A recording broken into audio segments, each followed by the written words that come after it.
நான் உங்கள் ஸ்னேக் சிவா. இன்றைக்கி பார்த்தீங்கன்னா ஒரு பெரிய கண்ணாடி வீடு ஒரு தொட்டியில் இருந்துச்சு. அதை நம்ம பத்திரமா காப்பாற்றியாச்சு. இப்போ காப்பாற்றி என்ன செய்யணும்னா, நம்ம நண்பர் நம்ம டீமில் ஒருத்தருக்கு எப்படி ஒரு கண்ணாடி வீடுனா கையிலேயே பிடிக்காமல் ஹேண்டில் பண்ண சொல்லி ஒரு விஷயத்தை நம்ம சொல்லி கொடுத்துட்ருக்கோம். ஸோ பார்த்திங்கன்னா கண்ணாடி வீடு பயங்கர பாய்சன் பாம்பு தான், ரொம்ப ஹைலி வெனாமஸ் தான். ஸோ தயவுசெய்து யாரையும் கையாள வேணாம், யாரும் நீங்கள் வீட்டிலேருந்து ட்ரை பண்ணாதீங்க. உங்கள் வீட்டு பக்கத்தில் பாம்பு வந்தாலும் நீங்கள் தானாக பண்ண நினைக்காதீங்க, எங்களை மாதிரி ஒரு வாலண்டியர்ஸ் கூப்பிடுங்க.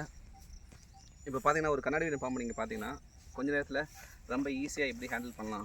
அதாவது நீங்கள் கையிலே தர வேண்டாம், உங்கள் கையில் ஒரு ஹூக் இருந்தால் போதும். அந்த ஹூக்கை வச்சு என்ன செய்யலாம்னா, நீங்கள் ஒரு சின்ன சின்ன விஷயமாக பண்ணால் போதும். நீங்கள் கையிலே தர வேண்டாம், அந்த ஒரு பைப் லைன் வைக்கணும். ஆக்சுவலாக இது ஒரு ஓப்பன் கார்னர்லாம் இப்படி வச்சுருக்கோம். இதே ஒரு க்ளோஸர் சர்ஃபேஸாக இருந்துச்சுன்னா ஒரு பைப் லைன் வச்சு ஒரு கார்னர் பாயிண்ட் வச்சிங்கன்னா அந்த பாம்பு ஆட்டோமேட்டிக்காக உள்ளே போயிடும். நம்ம ரொம்ப ரிஸ்க்கு தேவையில்லை. ஸோ தயவுசெய்து திரும்ப சொல்லும், நீங்கள் வீட்டில் யாரும் இதை ட்ரை பண்ண வேணாம். ஸோ பாம்பு இருந்தால் உடனே எங்களோட டீமுக்கு கால் பண்ணுங்கள். நன்றி, வணக்கம்.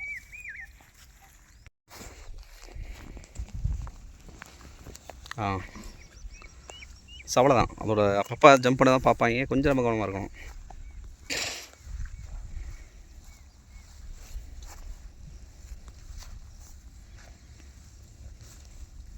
அது பைட்டிங் ரெடியாக இருக்குதா?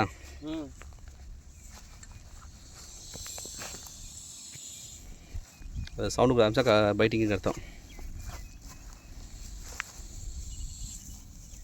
இவ்வளவு பவரான இதை நான் இப்போ தான் பார்க்குறேன். கிட்டே நெருங்க முடியாத அளவுக்குள்ள இருக்கு. ஏன் ராஜா,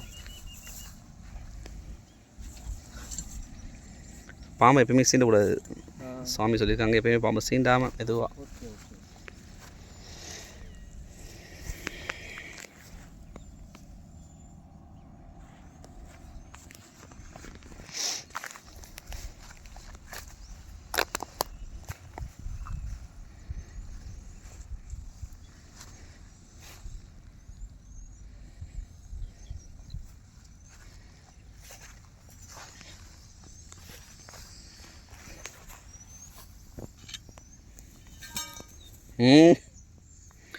என்ன ஆனாலும் நம்ம அங்கவஸ்தை விடக்கூடாது.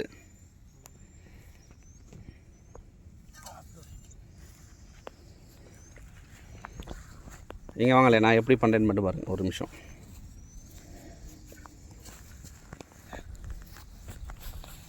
இதை முடிஞ்சது நம்ம ரொம்ப பக்கத்தில் போகவும் கூடாது.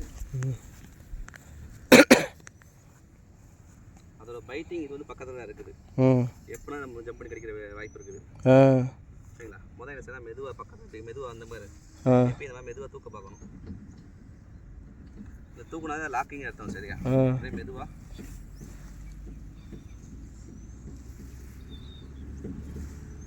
அது ரொம்ப சாந்தமாக இருக்கு பார்த்தீங்களா? அது புரியும். சரி, இது எதாவது பண்ண போகிறாங்க, ஒன்றும் செய்ய மாட்டாங்க அப்படின்னு.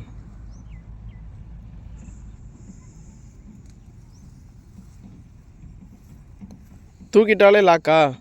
ஆமாம், கொஞ்சமாக தூக்கி விட்டிங்கன்னா இருந்தாலும் பைக் பண்ண ரெடியாக தான் இருக்கும். சரிதா? புரியுது.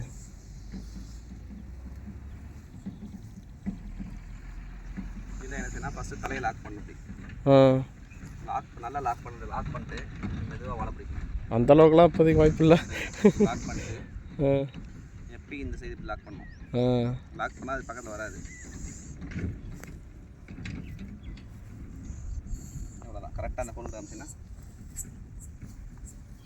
எப்பயுமே பாம்பை கையில் தவிர இப்படி மெதுவாக.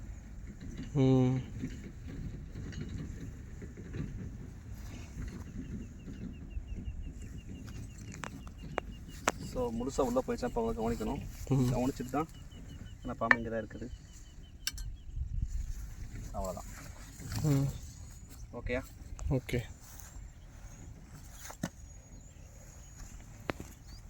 பண்ணலாமா திரும்ப? இந்த அளவு டிஸ்டன்ஸ் ஓகேவா? சேஃபஸ்ட் தான். உங்கள் கம்பிக்கு அதுக்கும் பக்கத்தில் இருக்க, அவ்வளோதான்.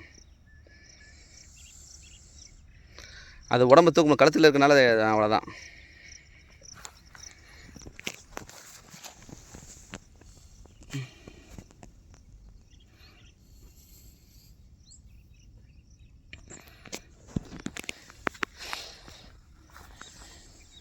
நீங்கள் தலையை பிளான் வாழ்க்கிட்டே போங்க, பின்னாடியே வால்லேருந்து அப்படியே இது பண்ணுங்க, டிஸ்டர்ப் பண்ணுங்கள்.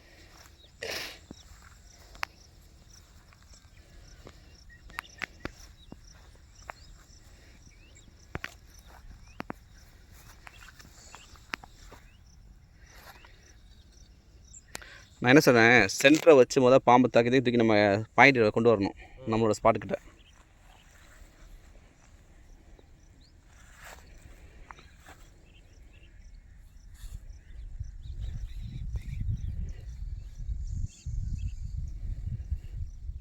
மெது அப்படியே கொண்டு பண்ணால் அது ஆட்டோமேட்டிக்காக அதுக்கிட்ட போகும்.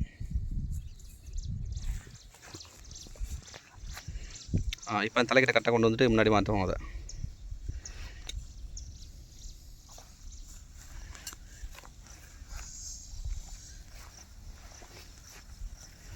லைட்டாக தலைக்கிட்ட முன்னாடி கொண்டு வந்துருங்க.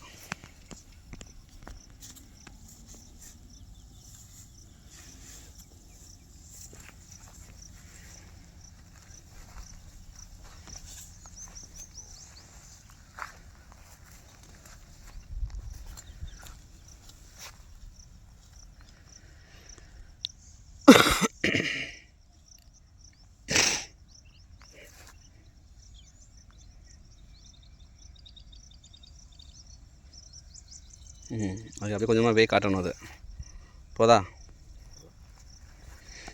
லைட்டாக திருப்பணும், அவ்வளோதான்.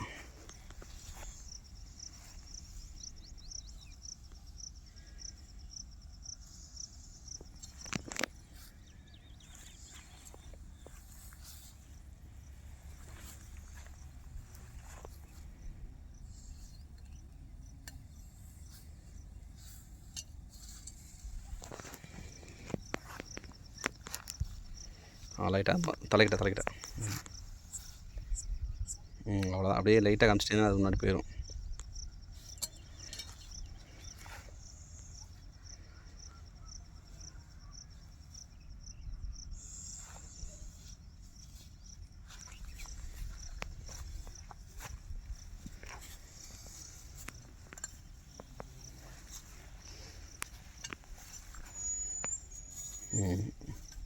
லைட்டாக வாழை டச் பண்ணுங்க.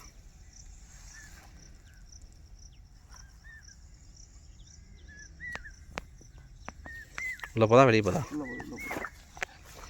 ஸோ அவ்வளோதான். ஸோ ஒரு விஷப்பாம்பை எப்படி ஈஸியாக லாக் பண்ணி கேட்ச் பண்ணுறது இதான். நீங்கள் கையிலே தொட வேண்டாம். பாம்பை எவ்வளோ ஈஸியாக பிடிக்கிறது தான் இதான் மெத்தடு.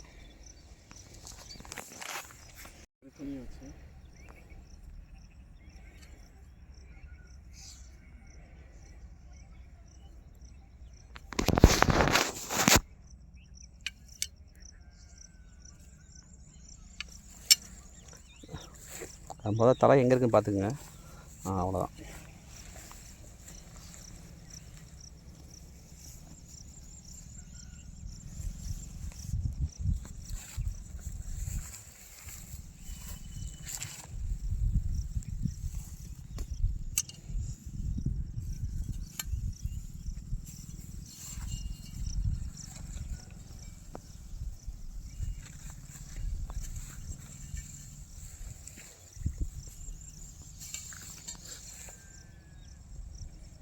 அவ்வளோதான். அதோட இடத்துல அப்படியே போயிட்டே இருக்கும்.